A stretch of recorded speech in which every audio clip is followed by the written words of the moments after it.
उत्तर प्रदेश से आया हूं। वर्तमान में मैं राज्यसभा का सदस्य हूं, चीफ व्हिप हूं भारतीय जनता पार्टी का और झारखंड राज्य का प्रभारी हूं। मैं उत्तर प्रदेश में 19 साल विधायक रहा हूं और उत्तर प्रदेश में मिनिस्टर भी रहा हूं और 2012 से 2016 तक मैं भारतीय जनता पार्टी उत्तर प्रदेश का अध्यक्ष रहा हूं और उस समय 80 में से 73 सांसद उत्तर प्रदेश से जीते थे। एक कार्यकर्ता के रूप में पार्टी ने मुझको बीदर जिले के प्रवासी प्रमुख के रूप में सभी विधानसभा क्षेत्रों में काम करने के लिए भेजा है। साथ ही 25 और 26 दो दिन बसव कल्याण विधानसभा में ही प्रवास करके यहाँ पर विभिन्न कार्यक्रमों में मुझे भाग लेने का आदेश हुआ है। ये चुनाव आदरणीय नरेंद्र मोदी जी को केंद्र में रखकर लड़ा जा रहा है और डबल इंजन की सरकार को दोबारा स्थापित करने के लिए लड़ा जा रहा है। केंद्र में मोदी जी की सरकार और राज्य में भी भाजपा की सरकार, इसके जोड़कर भारतीय जनता पार्टी यहाँ चुनाव लड़ रही है और हम चुनाव लड़ रहे हैं केंद्र की सरकार के द्वारा गरीबों के लिए किए गए अच्छे कामों के आधार पर।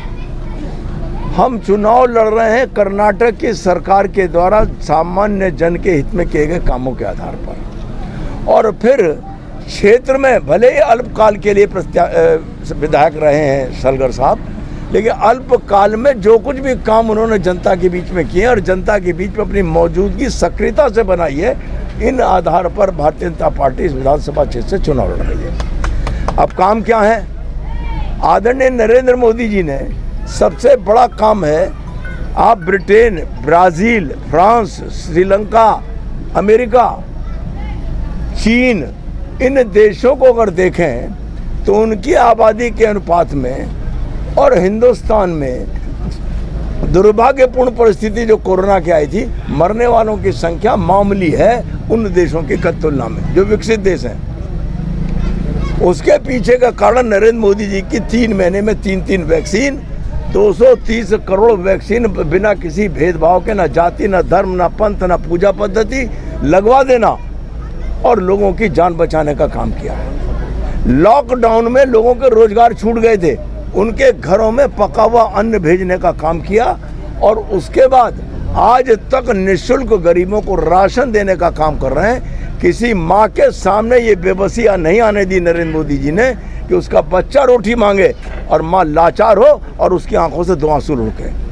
प्रधानमंत्री आवास योजना में सभी को घर देने का काम किया है।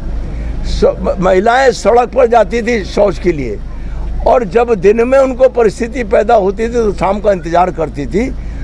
उसको बचाने के लिए इज्जत घर के रूप में शौचालय देने का काम नरेंद्र मोदी ने गरीबों के घरों में किया है। इसके साथ साथ उज्ज्वला गैस कनेक्शन, सौभाग्य योजना में बिजली कनेक्शन, आयुष्मान योजना में एक वित्तीय सत्र, एक फाइनेंशियल ईयर में 5 लाख रुपए तक का इलाज कराने की सुविधा प्रदान की। यानी गरीबों के लिए समर्पित नरेंद्र मोदी की सरकार ने जो काम किए हैं, हम उसके आधार पर जनता के बीच में आ रहे हैं। आप लोग देख रहे होंगे कनेक्टिविटी कितनी तेज हुई है सड़कों के जाल बिछने से। समय बच रहा है, ईंधन बच रहा है और व्यक्ति समय से पहले पहुंच रहा है। तो कुल मिलाकर, इसके अलावा एक बात और कहना चाहूँगा, कश्मीर से लेकर कन्याकुमारी तक आम जनता को इस बात का भरोसा है कि नरेंद्र मोदी जी के हाथ में भारत माता सुरक्षित है और इस भरोसे को कायम करने के लिए पाकिस्तान के घर में घुसकर सर्जिकल एयर स्ट्राइक करने वाला प्रधानमंत्री मोदी है, जिसको आधार बनाकर हम चुनाव लड़ रहे हैं। कुल मिलाकर केंद्र की सरकार के जो काम है और राज्य की सरकार के जो काम है और स्वयं सलगर साहब के जो काम है, इस अल्पकाल में जनता के बीच में उनसे जुड़े रहना, समाज के गरीब वर्गों के साथ अपना संबंध बनाकर रखना और उनके दुख दर्द में जाना, इसके कारण भारतीय जनता पार्टी इस चुनाव को लड़ भी रही है और जीतने के संकल्प के साथ लड़ रही है। हम बीदर जिले में 6 की 6 सीट जीतने का संकल्प लेकर चुनाव लड़ रहे हैं और हम जीत कर भी दिखाएंगे। सर, एआईसीसी अध्यक्ष कहते हैं कि मल्लिकार्जुन खड़गे स्पष्ट बहुमत आएगा हमारा राज्य में। अब मल्लिकार्जुन खड़गे जी मेरे लिए आदरणीय है, मेरे वरिष्ठ हैं, कांग्रेस में भले हों लेकिन वरिष्ठ राजनेता हैं वो। मैं कोई ऐसी बात नहीं कहना चाहूँगा, लेकिन मुंगेरी लाल के हसीन सपने को देखने से मैं खड़गे साहब को रोक नहीं सकता। 4 गारंटी कार्ड दे रहे सर हैं, गारंटी फॉर गारंटी कार्ड तो केजरीवाल साहब दे चुके कितने राज्यों में जाकर, क्या मिला है? मुफ्तखोरी सिखाना जनता को, मेहनत कश हिंदुस्तान की जनता को मुफ्तखोरी की आदत डालना, ये ठीक नहीं है। और फिर कोई गरीब हो उसकी सहायता की जाए, जैसे अन्न की सहायता हो रही है, लेकिन मुफ्त बिजली देंगे, मुफ्त ये देंगे, मुफ्त ये देंगे, इसका मतलब व्यक्ति को काम करके मेहनत करके अपनी रोजी रोटी चलाने की आदत न डाल के मुफ्तखोरी की आदत डालें। और मैं पूछना चाहता हूँ, अगर इतना ही आत्मविश्वास था तो केरल से लेकर कश्मीर तक यात्रा की थी टी शर्ट वाले बाबूजी ने, ठीक? यात्रा का क्या परिणाम आया उनका? नॉर्थ ईस्ट उनसे छिन गया। नॉर्थ ईस्ट आज भारतीय जनता पार्टी के पास है, तो जनता को उनका विश्वास आज नहीं बचा है। वो कितना ही मुफ्त का वादा कर लें, लेकिन इतनी बता दूं, केजरीवाल ने तो उनका राष्ट्रीय दल, अन्य सभी दलों का राष्ट्रीय दल का तमगा छीन लिया है।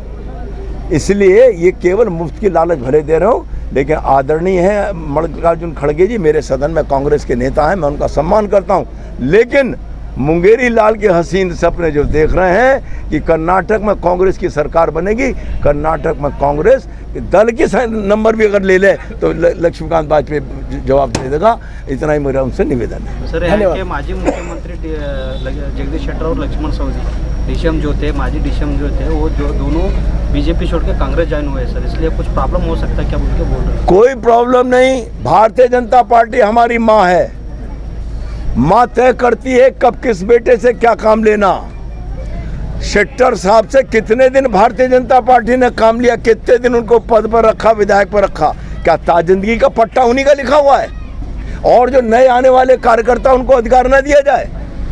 पार्टी है भारतीय जनता पार्टी, विश्व की सबसे बड़ी पार्टी, कार्यकर्ताओं की फौज हमारे पास है, और हर कार्यकर्ता को समय पर यदि उसका अधिकार हम नहीं देंगे तो कार्यकर्ता के साथ अन्याय करेंगे। और भारतीय जनता पार्टी कार्यकर्ताओं की पार्टी है, और शेट्टार साहब में इतना ही दम था तो चुनाव निर्दलीय लड़के देख लेते।